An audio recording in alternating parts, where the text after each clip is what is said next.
Hello friends, मेरा नाम है डॉक्टर रमेश कुमार ठाकुर और आज डिस्क्रीट मैथमेटिक्स के लेक्चर 17 में हम बात करेंगे ग्राफ्स एंड ट्रीज़ के पार्ट 1 की। ठीक है, इसमें हम देखेंगे ग्राफ्स क्या होते हैं, ठीक है, देन टाइप्स ऑफ ग्राफ क्या क्या है, बेसिक टर्मिनोलॉजी ऑफ ग्राफ क्या क्या है, स्पेशल ग्राफ क्या क्या है और बाईपार्टाइट ग्राफ क्या क्या है। ठीक है, तो चलिए स्टार्ट करते हैं। ओके, सो सबसे पहले ग्राफ के बारे में हम इनिशियली देखेंगे कि ग्राफ होता क्या है।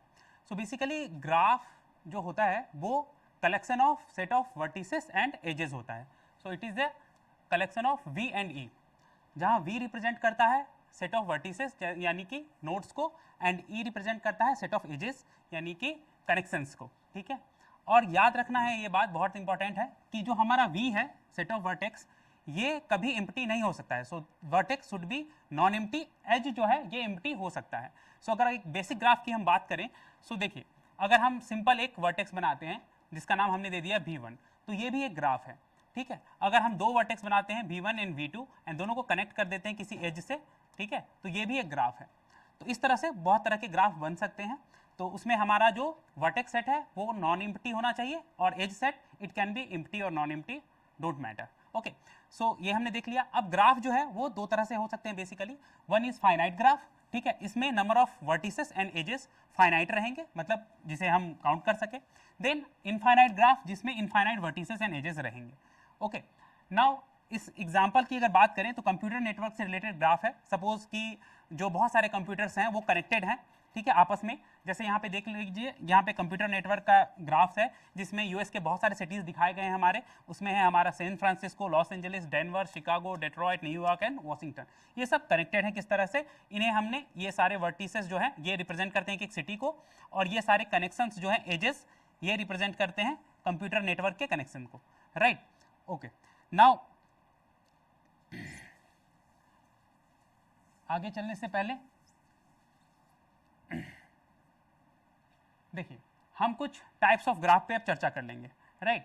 तो सबसे पहले टाइप्स ऑफ ग्राफ की अगर हम बात करें तो सबसे जो कॉमन आता है वो है सिंपल ग्राफ। ठीक है, तो सिंपल ग्राफ एक ऐसा ग्राफ है जिसमें हम कोई भी मल्टी एज या लूप्स अलाउड नहीं करते हैं। So no loops. अब लूप क्या होता है, जब किसी वर्टेक्स पे कोई एज निकलता है और उसी वर्टेक्स पे वापस एंड होता है तो उसे हम लूप्स कहते हैं। तो ऐसा कोई लूप अलाउ नहीं होगा और मल्टी एज अलाउ नहीं होगा। मल्टी एज होता है कोई भी दो वर्टेक्स के बीच में एक से ज्यादा पाथ होते हैं तो उसे कहते हैं मल्टी एज, मल्टीपल एजेस। सो ये अलाउ नहीं करते। अगर ये दोनों अलाउ नहीं करेंगे तो जो हमें ग्राफ मिलेगा उसे हम कहेंगे सिंपल ग्राफ। ठीक है, जैसे अभी जस्ट हमने जो लास्ट स्लाइड में देखी थी वो एक सिंपल ग्राफ था कंप्यूटर नेटवर्क का। ये सारी यूएस के सिटीज आपस में नेटवर्क से कैसे कनेक्टेड है। देन हम बात करेंगे मल्टी ग्राफ्स की। यहाँ पे एक एक्स्ट्रा फैसिलिटी आ जाती है सिंपल ग्राफ से ज्यादा, कि यहाँ पे हम अलाउ करेंगे मल्टीपल एजेस। जो ऐसे थे ना दो वर्टेक्स के बीच में एक से ज्यादा पाथ हो सकता है, 3 हो, 4 हो, ठीक है, 2 हो, तो ये हम अलाउ करेंगे मल्टी ग्राफ्स में। बट लूप अभी भी अलाउ नहीं करेंगे, loops are still not allowed.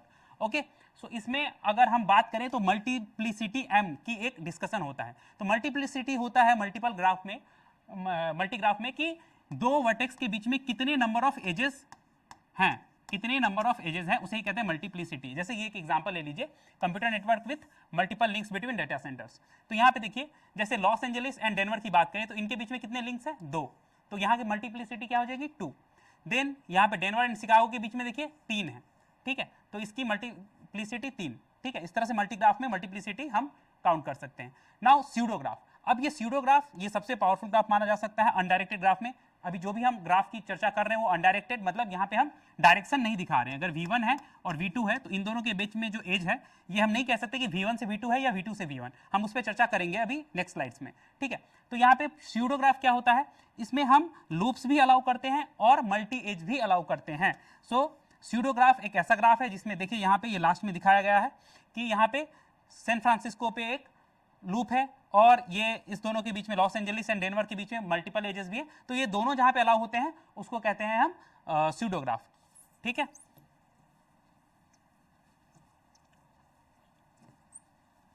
तो अब आगे और टाइप ऑफ ग्राफ देख लेते हैं। ये आ गया डायरेक्टेड ग्राफ। तो अभी जस्ट हम जैसा बता रहे थे कि अभी तक हमने जिस तरह के ग्राफ्स को देखा, सिंपल ग्राफ्स या मल्टी ग्राफ या स्यूडोग्राफ, वो सारे अनडायरेक्टेड ग्राफ्स थे। अब जो हम ग्राफ की चर्चा कर रहे हैं ये होगा हमारा डायरेक्टेड ग्राफ, जिसे हम डायग्राफ भी कहते हैं।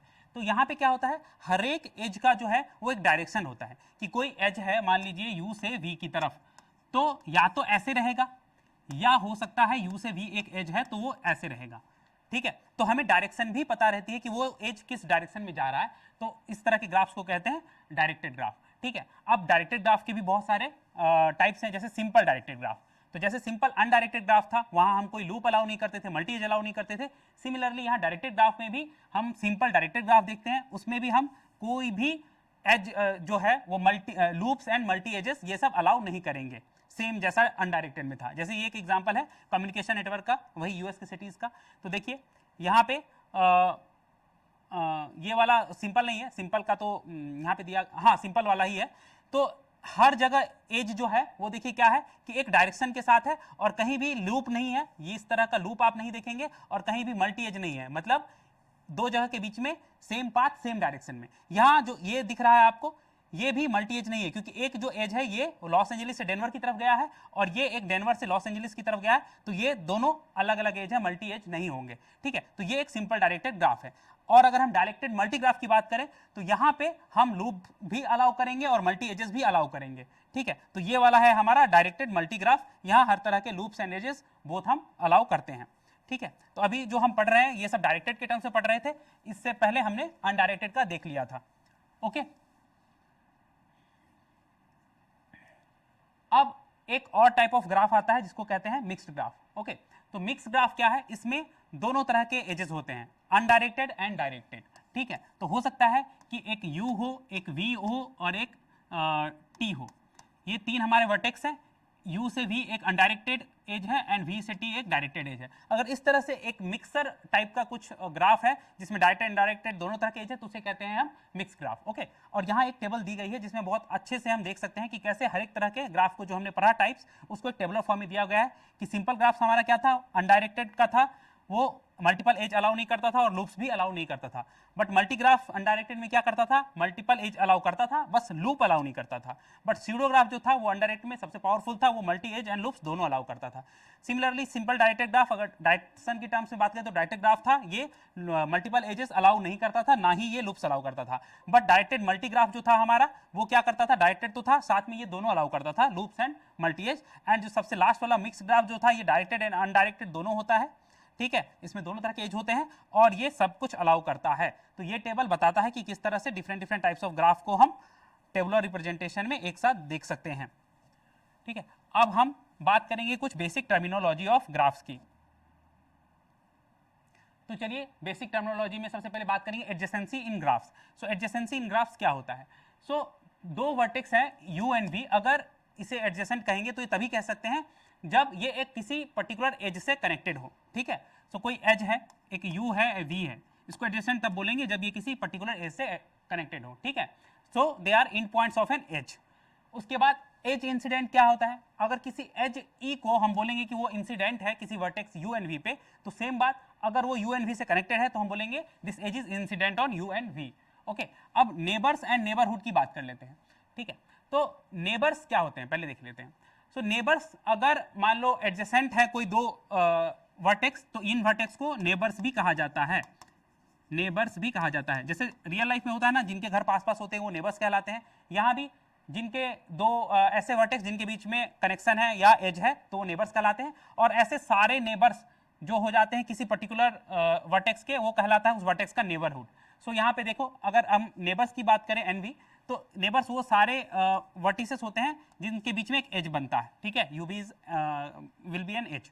अब नेबरहुड की अगर बात करें तो this is a union of all the neighbours of a particular vertex. तो अगर यू से वी भी है कनेक्टेड, यू से टी भी है कनेक्टेड और यू से सपोज एक्स भी कनेक्टेड है, तो यू के नेबरहुड में अगर हम बात करें नेबरहुड ऑफ यू, सो सारे आ जाएंगे, हमारे वी भी आ जाएगा, हमारा एक्स भी आ जाएगा, हमारा टी भी आ जाएगा, तो ये सब इसके नेबरहुड में आ जाएंगे, राइट। अब थोड़ी सी डिग्री पे चर्चा कर लेते हैं। डिग्री क्या होता है किसी भी वर्टेक्स का, तो डिग्री का मतलब होता है कि कितने एज जो है वो उस वर्टेक्स पे इंसिडेंट है, कितने एज कनेक्टेड है उससे।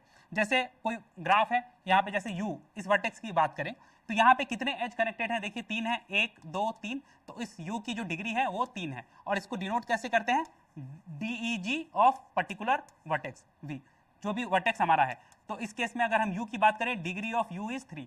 सिमिलरली v की बात करें तो यहाँ की डिग्री कितनी है, एक ही एज कनेक्टेड है तो 1, dg ऑफ v इज 1। तो इसी तरह से जितने भी एज कनेक्टेड है वो उसका डिग्री होता है। और लूप के केस में चूंकि वो सेम जगह स्टार्टिंग और एंड करता है तो वहां पे अनडायरेक्टेड में तो डायरेक्शन ही होता है, ये डिग्री जो है हर एक का दो दो करता है। मान लीजिए ये एक यू नोड है, इस पे लूप है तो डिग्री 2 हो जाएगी, ठीक है। इसको हम 2 एज की तरह लेते हैं, ओके।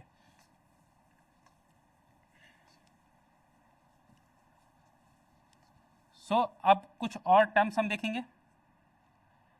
हाँ, डिग्री एंड नेबरहुड में ये एग्जांपल दिया हुआ है, अभी जस्ट हमने देख लिया था कि क्या क्या है। तो यहाँ पे आप देख सकते हो कि डिग्री किस किस तरह से डिफाइंड है। हम फिर से बहुत ज़्यादा डिटेल में नहीं जाएंगे, कुछ स्पेशल केसेस देख लेते हैं। एक होता है आइसोलेटेड वर्टेक्स और एक होता है पेंडेंट वर्टेक्स। तो आइसोलेटेड वर्टेक्स वो वर्टेक्स हैं जिनकी डिग्री 0 होती है। जैसे देखिए यहाँ ग्राफ में ये जो जी है, इसकी डिग्री की अगर चर्चा हम करेंगे, डिग्री ऑफ जी, तो ये 0 है क्योंकि एक भी एज नहीं है कनेक्टेड। देन पेंडेंट वर्टेक्स वो होता है जिससे केवल एक एज कनेक्ट हो, 1 एज ओनली। सो देखिए ये जो है केवल एक एज कनेक्टेड है तो इसको बोलते हैं पेंडेंट। तो जैसे गले में हम पहनते हैं ना हार, तो उसमें क्या होता है, पेंडेंट लगा होता है, एक सिंगल एज से कनेक्टेड है तो पेंडेंट जैसा फॉर्म में होता है, इसीलिए इसको पेंडेंट एज भी कहते हैं। तो पेंडेंट एज की डिग्री 1 होती है और आइसोलेटेड की 0 होती है, ठीक है। इसका एप्लीकेशन होता है मॉडल्स में, जैसे हम कोई इकोसिस्टम ग्राफ बनाते हैं तो ये जो कनेक्शंस होते हैं, बहुत तरह के कनेक्शन हो सकते हैं। अगर उसमें आइसोलेटेड है मतलब उस पर्टिकुलर स्पीसीज का किसी के साथ कोई कंपटीशन नहीं है। अगर कोई सिंगल पेंडेंट वर्टेक्स है, इसका मतलब उसका कंपटीशन केवल एक स्पीसीज के साथ है। और किसी का अगर मल्टीपल है मतलब इसका जो इकोसिस्टम में कंपटीशन मल्टीपल स्पीसीज के साथ है। अगर यहाँ पे एक एक स्पीसीज रहे, लाइक जैसे लायन हो गया एक स्पीसीज, स्नेक हो गया एक स्पीसीज, ठीक है, इस तरह से डॉग हो गया या समथिंग समथिंग, इस तरह से हम दिखा सकते हैं कि कौन कौन से डिग्री के बेसिस पे वो क्या रिप्रेजेंट करता है, ठीक है। नेक्स्ट कुछ और टर्मिनोलॉजीज देखेंगे। तो यहाँ एक हैंडशेकिंग थ्योरम आती है टर्मिनोलॉजी में। तो हैंडशेकिंग थ्योरम क्या कहता है कि किसी भी ग्राफ में अगर हम बात करें कि number of sum of degrees, it will be 2 times the edges. So यहाँ पे ई है, यहाँ पे भी ई होगा, 2 into E, okay. So degree of sum of degree of all the vertices is equal to 2 times the edges, यही है handshaking. तो जैसे हैंडशेकिंग में 2 हाथ मिलते हैं ना, तो उसी तरह से हर एक अगर सारे sum of all degrees in any undirected graph is equal to 2 times of edges, जितने भी एजेस होंगे उनके 2 टाइम्स के बराबर होंगे। तो यही होता है हमारा हैंडशेकिंग थ्योरम। तो यहाँ पे एग्जांपल भी है कि अगर मान लो कोई ग्राफ है उसमें 10 वर्टिसेस हैं और सबकी डिग्री 6 है तो कितने एजेस होंगे। तो ये बस एग्जांपल यहाँ पे हम फॉर्मूला में लगा देंगे कि वर्टिसेस कितने हैं, 10 है, और सबकी डिग्री कितनी है, 6 है। तो टोटल सम ऑफ डिग्रीज कितनी हो, 10 into 6 दैट इज 60, और 60 will be equal to 2 times of edges that is 2 is equal to 60। तो एजेस हमारे 30 निकल आएंगे। तो इस हैंडशेकिंग थ्योरम का बहुत ज़्यादा यूज होता है, जिससे हम निकाल सकते हैं कि किसी भी ग्राफ में कितने एजेस हैं, या कभी कभी एजेस दे दिए रहते हैं तो हमें वहाँ से डिग्री के बारे में भी पता चल जाती है चीज़ें। अब एक इवन डिग्री प्रॉपर्टी होती है। ये थ्योरम कहता है कि किसी भी ग्राफ में इवन नंबर ऑफ वर्टिसेस जो होते हैं वो ऑड डिग्री के होते हैं। तो ऑड डिग्री के वर्टिसेस को अगर हम काउंट करें अच्छे से तो उसकी संख्या जो है इवन होती है। ये भी इसी से रिलेटेड, हैंडशेकिंग थ्योरम से ही रिलेटेड है, ठीक है। तो चलिए और आगे देख लेते हैं। हाँ, अब थोड़ा डायरेक्टेड ग्राफ पे भी बात कर लेंगे। अनडायरेक्टेड ग्राफ में हम बहुत सारी चीजें देख ली, हैंडशेकिंग थ्योरम वगैरह सब देख लिया। डायरेक्टेड ग्राफ में क्या होता है कि अगर कोई एज यू वी है तो इसका मतलब ये होता है कि यू जो है ये एडजेसेंट है वी के, और वी जो है एडजेसेंट फ्रॉम यू है। तो यू वी एक एज तब बनता है यू से वी की तरफ, अगर ऐसा है तो इसको हम एज पेयर यू वी कहते हैं। तो ये कब बनता है, इसमें हम बोलते हैं ये जो एज है ये यू से is adjacent to v and v is adjacent from u। तो इसमें एक adjacent to and adjacent from का कॉन्सेप्ट आता है। तो v जो है adjacent from u है and u जो है adjacent to v है, मतलब वो उसके पास में है, वो उसके पास से है। देन इसमें जो डिग्री है वो in degree and out degree की तरह होती है। यहाँ ऐसा नहीं है कि नंबर ऑफ एजेस जितने कनेक्टेड हैं वो डिग्री हो गए। In degree and out degree मतलब यहाँ पे तो देखिए एजेस का डायरेक्शन होता है कि हो सकता है कि कोई किसी भी ग्राफ में t से u की तरफ एज है और u से v की तरफ एज है। मान लीजिए एक छोटा डायरेक्टेड ग्राफ है, तो इसमें इन डिग्री कहलाती है कि उस पर्टिकुलर वर्टेक्स पे कितने एज इंसिडेंट हुए हैं, मतलब इन हुए हैं, in degree, in number of edges. And out degree होता है कितने नंबर ऑफ एज वहां से बाहर निकले हैं, समझ गए। तो ये आउट डिग्री होती है। तो इसको हम लोग डिनोट करते हैं इन डिग्री को डेग माइनस वी से, ठीक है। तो यहाँ पे अगर हम चर्चा करें u की, तो डेग माइनस u जो हो जाएगा हमारा क्या, कितने नंबर ऑफ एजेस इंसिडेंट हुए हैं, आए हैं, इनकम हुए हैं।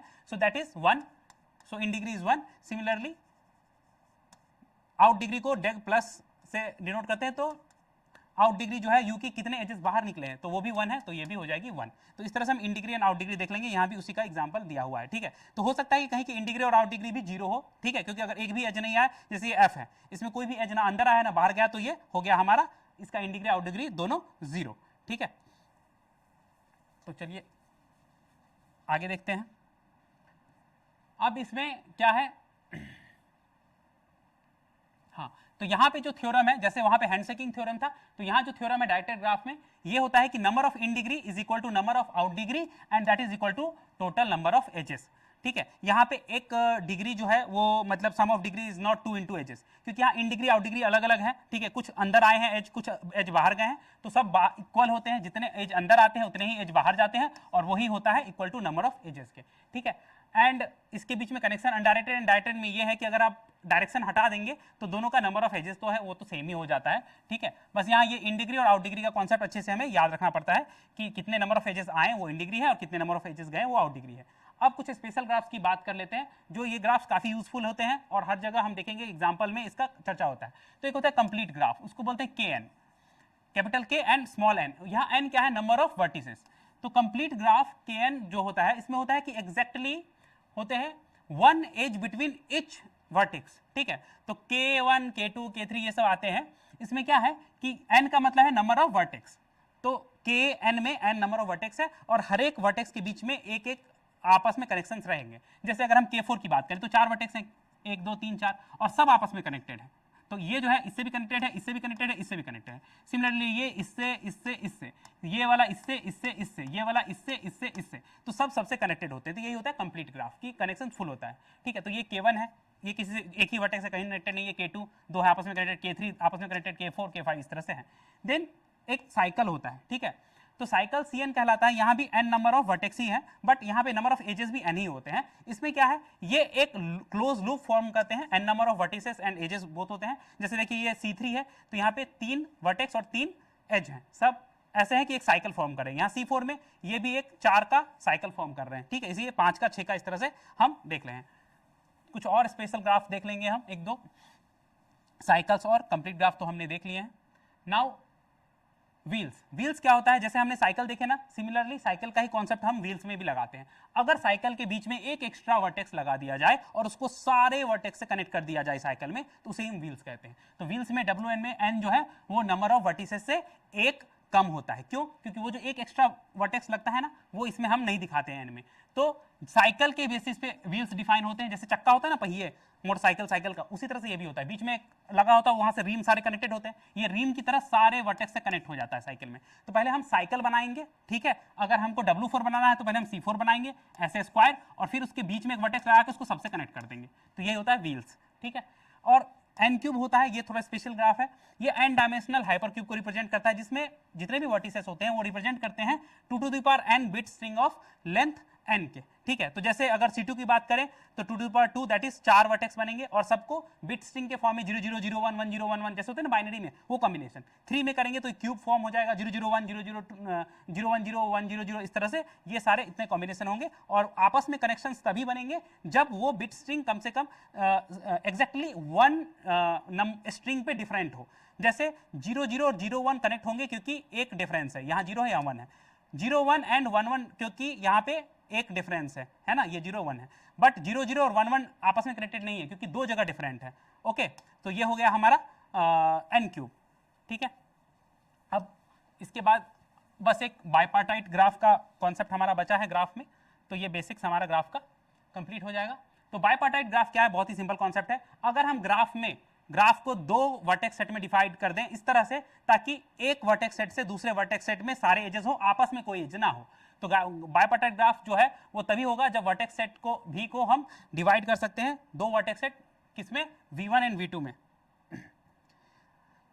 ओके, हाँ, तो अगर हम उसे V1 एंड V2 में इस तरह से डिवाइड कर दें कि V1 और V1 से V2 की तरफ एजेस हो, लाइक V1 में अगर हम यहाँ पे चर्चा करें C6 की, C6 क्या, साइक्लिक ग्राफ ऑफ 6 वर्टेक्स। तो यहाँ पे देखिए ये हो गए suppose V1 V2 V3 V4 V5 and V6। तो इसको हम 2 तरीके से बांट सकते हैं। V1 को एक में रखेंगे, V3 को एक में रखेंगे और V5 को एक में रखेंगे, और V2 को एक में रखेंगे, V4 एंड V6 ये तीनों को एक में रखेंगे, तो क्या होंगे देखिए, V1 से V2 में गया है, V3 से V4 में गया है, V5 और V6 कनेक्टेड है, बट V1 और V3 आपस में डायरेक्टली कनेक्टेड नहीं है। सिमिलरली आप देखें V3 और V5 आपस में डायरेक्टली कनेक्टेड नहीं है, V1 और V5 आपस में कनेक्टेड नहीं है। तो वर्टेक्स सेट को हम इस तरह से डिवाइड कर सकें कि दोनों आपस में किसी का कोई कनेक्शन नहीं रहेगा, बट एक सेट से दूसरे सेट में ही कनेक्शन रहेगा। तो इस तरह के ग्राफ को कहते हैं बाइपार्टाइट ग्राफ। ओके, यहाँ पे एक एग्जाम्पल, काउंटर एग्जाम्पल भी देखना होगा ताकि समझे कि कुछ बाइपार्टाइट नहीं होते, जैसे K3। यहाँ पे आप इसको दो पार्ट में नहीं तोड़ सकते, V1 V2 V3 है, तो आप कैसे भी करोगे इसको दो ग्रुप में नहीं बांट सकते, क्योंकि अगर किसी भी तरह से अगर आप किसी भी दो को एक ग्रुप में रखो तो उनके बीच में एक कनेक्शन रह ही जाएगा। अगर ये दोनों को करो तो यहाँ रह जाएगा, ये दोनों करो तो नीचे वाले का रह जाएगा, अगर इधर से काटो तो इस दोनों में कनेक्शन रह जाएगा, तो ये बाइपार्टाइट नहीं होगा। ठीक है, अब बाइपार्टाइट का ही एक और वेरिएंट होता है जिसको कहते हैं कंप्लीट बाइपार्टाइट ग्राफ। बाकी तो सब एग्जांपल्स ही हैं यहाँ पे। ठीक है, तो एक हाँ इसमें थ्योरम आता है, टू कलरेबिलिटी थ्योरम। तो बाइपार्टाइट ग्राफ इस तरह से भी प्रूव हो सकता है कि अगर आप पूरे ग्राफ को दो कलर से पेंट कर सको, कि सारे वर्टेक्स को दो कलर में हम डिवाइड कर रहे हैं, कि एक को सपोज ग्रीन रेड दे दिया और दूसरे को सपोज हमने ग्रीन दे दिया, सपोज इसको रेड दे दिया, ग्रीन दे दिया। इस तरह से अगर आप सिर्फ दो कलर में सबको कलर कर सको तो उसे कहते हैं टू कलरेबिलिटी थ्योरम। दैट मीन्स उसको आप टू सेट में डिवाइड कर रहे हो, यही तो कॉन्सेप्ट था हमारा बाइपार्टाइट का, और ये उसका एग्जाम्पल है। देन ये एक ऑड साइकिल टेस्ट भी होता है कि अगर ऑड लेंथ का साइकिल है, ठीक है, तो वो बाइपार्टाइट नहीं होगा। तो इसलिए बाइपार्टाइट तभी होगा जब no cycle of odd length वहां पे होगी। तो इस तरह से ये इसका एग्जांपल है, यहाँ पे ऑड लेंथ की साइकिल प्रेजेंट है, इसीलिए बाइपार्टाइट नहीं है। देखिए, और ऐसी बहुत सारी है, मल्टीपल भी हो सकती है, ये एक है ऑड लेंथ का, ये है ऑड लेंथ का। इस तरह से ऑड लेंथ के साइकिल नहीं होनी चाहिए बाइपार्टाइट के लिए, क्योंकि आपस में ना फिर इसको बांटना बहुत टफ हो जाता है, आपस में कनेक्शंस रह जाते हैं, राइट। और लास्ट जो कॉन्सेप्ट है बाइपार्टाइट से रिलेटेड वो ये है कि कंप्लीट बाइपार्टाइट ग्राफ। तो इसको बोलते हैं K ऑफ Mn। इसमें क्या होता है कि बाइपार्टाइट ग्राफ जो तोड़ेंगे दो पार्ट में इस तरह से कि एक सेट में जो है m नंबर ऑफ वर्टेक्स जाएंगे और दूसरे सेट में n नंबर ऑफ वर्टेक्स जाएंगे, बस। बाकी वही है, टू पार्ट में डिवाइड हो जाएगा, m ऊपर आ जाएगा और n एक दूसरे में चला जाएगा। जैसे K23 मतलब दो ऊपर है तीन नीचे हैं, ठीक है, बस यही नंबर्स का खेल पूरा, और कुछ नहीं। K33 तीन ऊपर तीन नीचे, K35 तीन ऊपर पांच नीचे। इस तरह से ये हम कंप्लीट बाइपार्टाइट का कॉन्सेप्ट हमने देखा यहाँ पे, ठीक है। तो इस तरह से हमने पूरा कवर कर लिया ग्राफ का basic terminology, special graph and जितने भी थे बाइपार्टाइट ग्राफ, इसके स्पेशल कंडीशन, थ्योरम्स, हैंडशेकिंग, ये सब। तो आई होप आप लोगों को ये वीडियो समझ में आया होगा। Thanks for watching the video.